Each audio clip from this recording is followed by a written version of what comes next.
الله أكبر والموت لفات. الله أكبر والموت لفات. الله أكبر والموت لفات. الله أكبر والموت لفات. الله أكبر والموت لفات. الله أكبر والموت لفات. الله أكبر والموت للطاغية فات. الله أكبر والموت للطاغية فات. الله أكبر والموت للطاغية فات. الله أكبر والموت للطاغية فات. الله أكبر والتدبير لعملاء فات. الله أكبر والتدبير لعملاء فات.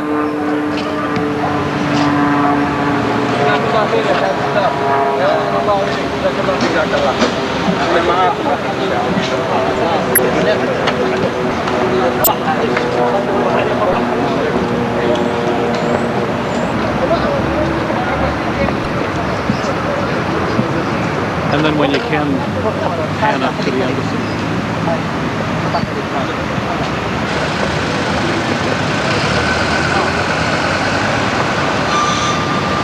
And it's really shameful when a government like this, which is heavily supported by the United States, and our troops are right now in the country, so-called defending them from hostile powers, when they turn on their own people, their own religious scholars, and try to suppress the freedom of speech that they have. And all they are doing is expressing what is in their religious text.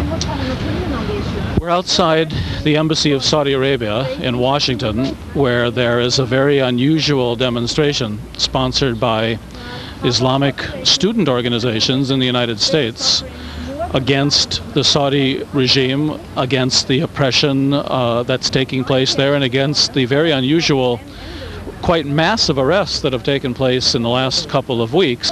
It's a very restrained demonstration of maybe 40 or 50 people. Press release that's being handed out, and hopefully a spokesman behind me. Okay. Would you tell us about the demonstration? Yes. And why you've organized it? Yes. This demonstration is being organized by many Islamic centers and foundations and groups in this country to protest the recent Saudi government attacks on some scholars, intellectuals and university professors because they dare to voice their opinion, which had contradictions and criticism to the government of Saudi Arabia. So what has happened? How many people have been arrested? And it's very difficult to give a precise number. However, you know, the number is in the hundreds. When we're talking about people and youth and common people, there is at least 50 scholars and intellectuals and university professors being jailed right now. okay, now usually the Saudi regime doesn't do that. Usually they try to buy people off or co-opt them or pretend that there isn't any dissension. Why? What has changed that has caused this kind of tension? That what you said is true, and we could mark the change point with the Gulf crisis. The Saudi government has lost a lot of money, lost a lot of confidence in people around it, and lost confidence in the people, their people, in a way, or in such manner that these people used to just follow the Saudi leaders without much criticism of anything. You're saying But the intellectual and religious leaders have lost, are critical of the government, no longer trusting of the government. Yes, because of the way the Gulf crisis took place and the way the Saudi government brought the American army and the rest of the world to protect their own benefit and interest, and it was not for the good of the country. But yet the American government has been protecting the Saudi government for 20 years, and before that the British. People did not know, even though rumors were there, some news and some report has been there, but it's different when you see it and touch it by the hand. What do you think is going to happen in the future in Saudi Arabia? I am not, capable of predicting that, but I know for sure that this confrontation is going to continue because the people of Saudi Arabia have proved themselves in the last 3 weeks that they will stand for whatever they think is right for them. But doesn't the government have enough guns and enough American covert capability and enough money? I mean, you're not really expecting a serious challenge to the Saudi government, are you? If I think the challenge has been serious enough already, because the government of Saudi Arabia is not like the rest of the Arab government. Like their ways of dealing with their enemies or those who are against it is a little bit different, and their response is also different. There is one thing that that a news report have brought to here from Saudi Arabia, that many of the princes have taken their money out of the country already, and it's small incidents. When we go back to the time of the Gulf crisis, the Saudi banks were emptied of the money because all of the royal family took the money out. So the people, Fahad is not Saddam, he is not Hosni Mubarak, he is not the Gaddafi of Libya. They cannot deal with the crisis in the same way, and I think this last week confrontation has taken a serious impact on the Saudi government. Let me ask you about American policies in the Middle East.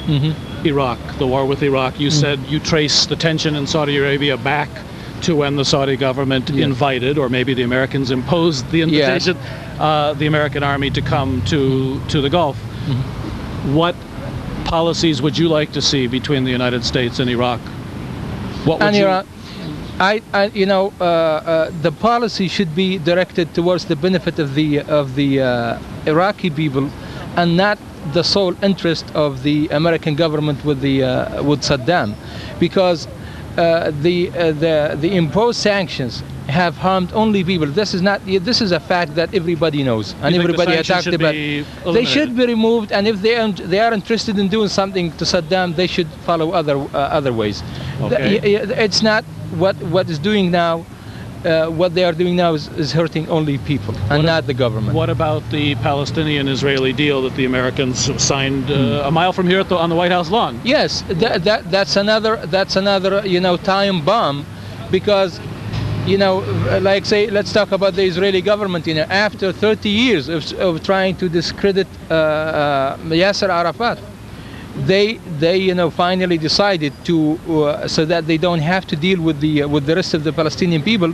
They extended hand and they brought him in, and he's living under their security basically now.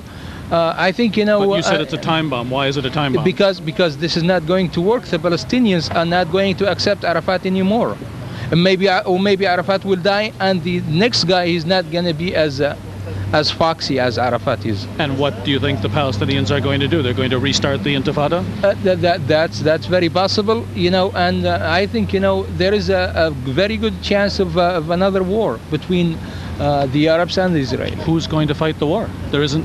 Who's going to fight the war? Yes, if these puppets that we have at the top of our countries at the moment are still going to continue to be there, then we are not going to have war. Because Israel can slap them in any way it wants. When you speak of puppet regimes, who do you have the Egyptians in mind? I am including every Arab regime that exists in the world right now. All of them. From Morocco to Pakistan? Yes, including Libya, which is my country. Including Libya? Yes.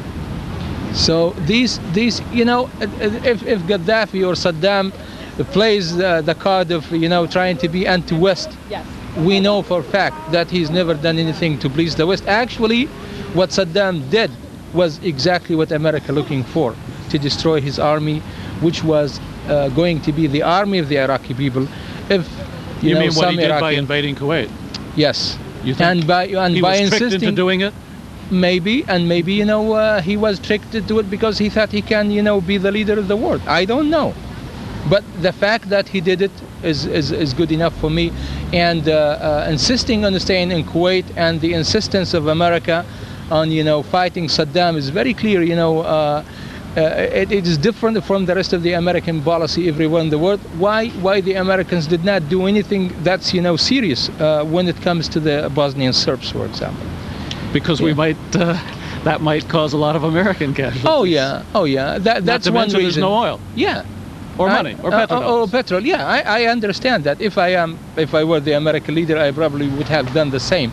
But I brought the point simply because America talks about the objectivity and all what it does, especially the foreign policy. But let's talk about your own group. You have maybe 30 people here. Yes. Most of them are students, I think. Maybe some of them I know that they are businessmen. Okay. Yeah. There are no women here. I guess that's because of your cultural. That's one of the reasons, and simply most of these people are not, maybe only very few of them are from the DC area. We have come long distances, and the expenses and whatnot made us well, what happens after this? I mean, Washington and America are big places. You have a demonstration. There are I don't see the national television crews here. Yeah. What are you going to do after today to continue to raise these issues?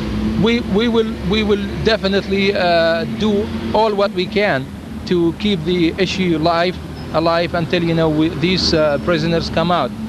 The Saudis specifically don't like the media pressure, and this is what we are trying to do here.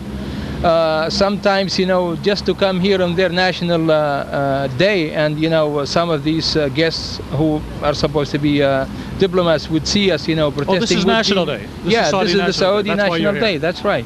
Okay, and this is Saudi Arabia, and this is their main, after Israel, it is the main American ally there.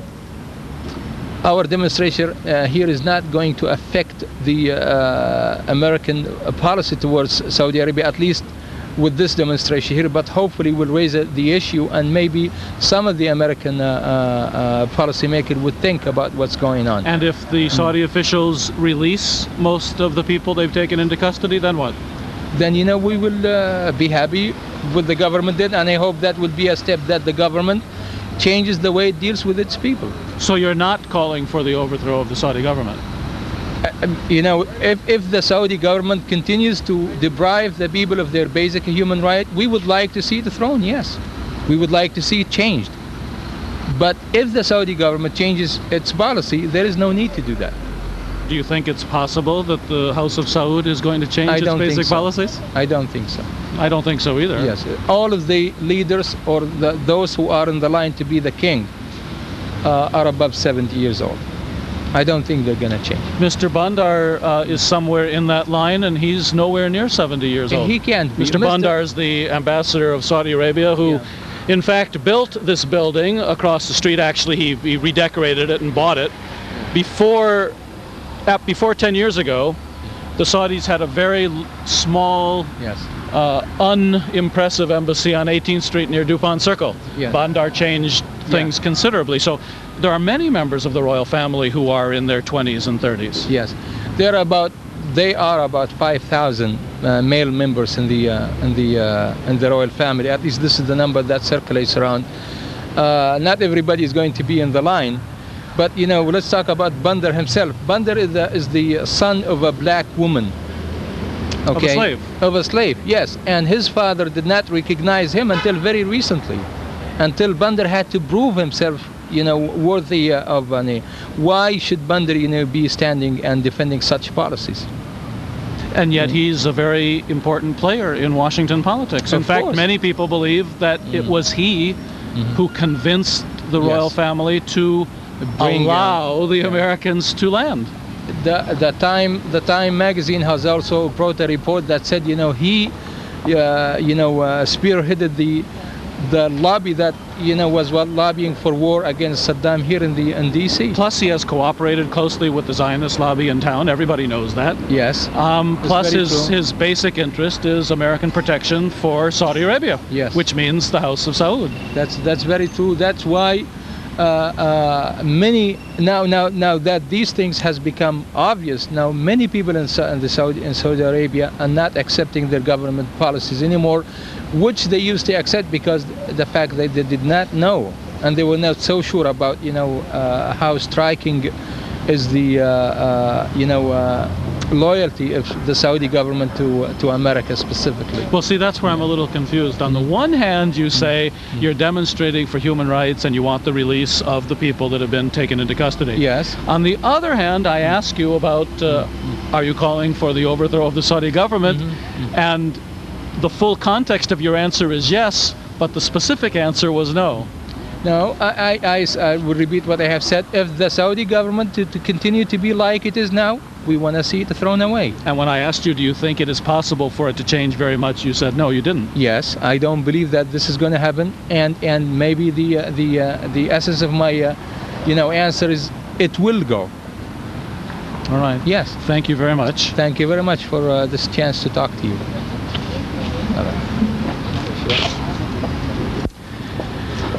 Well, you've heard the purpose of the demonstration. It's unusual that there's ever a demonstration here in front of the Saudi embassy. It's National Day, apparently. There are not a lot of film crews. There is not a lot of attention. There are not a lot of people. But nevertheless, there is a cause. There are some basic issues here. And America could wake up one morning and could find that the situation in Saudi Arabia could be much different than it is at the moment. One of the speakers is now beginning his recitation of grievances. It's in Arabic, and I think it will be in English. Let's try to get it. ينهاكم الله إنما ينهاكم الله عن الذين قاتلوكم في الدين وأخرجوكم من دياركم وظاهروا على إخراجكم أن تولوهم ومن يتولهم فأولئك هم. You have to condemn the action of the traitor Fahd, who doesn't have any relationship to Islam. He doesn't have loyalty to his people. He is a traitor to Allah. He is not the protector of the Haramain. He is the traitor of the Haramain. He is Khain al-Haramain. Fahd ibn Abd al-Aziz. Let's try this again. We want you to know that these people are good for nothing. They are good for nothing. Who betrays his people, he will betray you. Those who are with the Satan will never succeed. Those who are with God will succeed. This is the ayah, this is the sign of Muhammad sallallahu alaihi wasallam, Jesus, Moses, Ibrahim, and all the prophets and the messengers. The clean, good people of this country must condemn Fahd, the traitor criminal, Fahd and his Gestapo, who killed the ulama, Fahd and his Gestapo, who made the area as the biggest prison in the world. Fahd and his Gestapo made Arabia as the biggest prison in the world. There is no freedom there. There is no dignity there. They massacred people. Don't ever support them. Allah will curse you. Jesus will witness on you with Musa and with Ibrahim and Muhammad. All the prophets and messengers will witness on you that you support the traitor who took the ulama as prisoners, massacred women. He is a traitor and a coward. He is not more than a bootlicker. This man who now in Riyadh is fearing everything. He is fearing everybody in Arabia. On a small city like Al-Qasim, he is sending all the troops, and he might need for the call of those who betray their nations, to go and bomb Qasim. Be aware of this Dajjal. Be aware of this liar. The people in this country must support the word of Haqq, must support the word of truth. Otherwise, even Jesus, whom you follow or believe you follow, he will curse you in this dunya and in this akhirah. This man, Fahd, took A lot of people as prisoners. He betrayed every person in that area in the Middle East. And we urge you not to believe him. Whatever he says, he's a liar. His embassy is well known in the conspiracy against the peace, the freedom, and the dignity of the world. Allahu Akbar! Allahu Akbar! Allahu Akbar! Allahu Akbar! Allahu Akbar! Allahu Akbar! Allahu Akbar! Allahu Akbar! يا فهد شيل ايدك، شعب المسلم ما يريدك. فهد شيل ايدك، شعب المسلم ما يريدك. يا فهد شيل ايدك، شعب المسلم ما يريدك. يا فهد شيل ايدك، شعب المسلم ما يريدك. يا فهد شيل ايدك، شعب المسلم ما يريدك. يا فهد شيل ايدك، شعب المسلم ما يريدك. يا فهد شيل ايدك، شعب المسلم ما يريدك. يا فهد شيل ايدك، شعب المسلم ما يريدك. الله أكبر على كل ظالم. الله أكبر على كل ظالم. الله أكبر والموت للظالمين. الله أكبر والموت للظالمين. الله أكبر والموت للظالمين. الله أكبر والموت للطغاة. الله أكبر والموت للطغاة. الله أكبر على من طغى وتكبر. الله أكبر على من طغى وتكبر. الله أكبر ممن نخاف ونحذر. الحرية لعلماء الأمة. الحرية لعلماء الأمة. Freedom for the scholars of the Muslim Ummah. This is Saudi National Day, and we're here at a demonstration that's being sponsored by Islamic organizations who have been incensed by the wave of arrests and torture in Saudi Arabia. Let me read their press release. The Saudi embassy's in the background, and 30 or 40 Islamic students, many of whom have come into the city from elsewhere, are here with signs. Press release from the Organization of International Justice in Canada, from the Action Committee for the Rights of Middle Eastern Minorities in the US. The political situation in Saudi Arabia has been rapidly deteriorating lately. This fact has been manifested in different ways since the Gulf crisis, but especially in the way the ruling family has grown intolerant of free expression regarding any matter of public policy. Over the past 4 years, the Saudi dictators have repeatedly subjected dozens of clerics, university professors, lawyers, and human rights advocates to dismissals from jobs, arrest, interrogation, and imprisonment. Today in Saudi Arabia, voicing one's opinion regarding any public issue in a peaceful and responsible manner is considered to be a major crime by the ruling family. The events that happened in the cities of Boureda and Riyadh during the past 3 weeks are a strong testimony of the dictatorship's continuing disrespect and violation of their citizens' basic human rights. On September 13th, 1994, King Fahd brought, in a massive campaign of terror, tanks, troops, and special forces to arrest Mr. Salman al-Aude and hundreds of supporters and advocates of change in the country. A few days later, the secret police arrested and imprisoned Dr. Safa al-Hawali. Both al-Aude and Dr. al-Hawali are university lecturers and prominent reform visionaries. We, the Muslims in North America, are shocked to learn of these unprovoked attacks and are very concerned about the safety and well-being of the detained. We ask the Saudi government to release immediately all those it has detained recently. We ask them to immediately stop the harassment of innocent people and their families by the police. We hold the government responsible for the safety of those it has detained. We will not rest until our demands are met.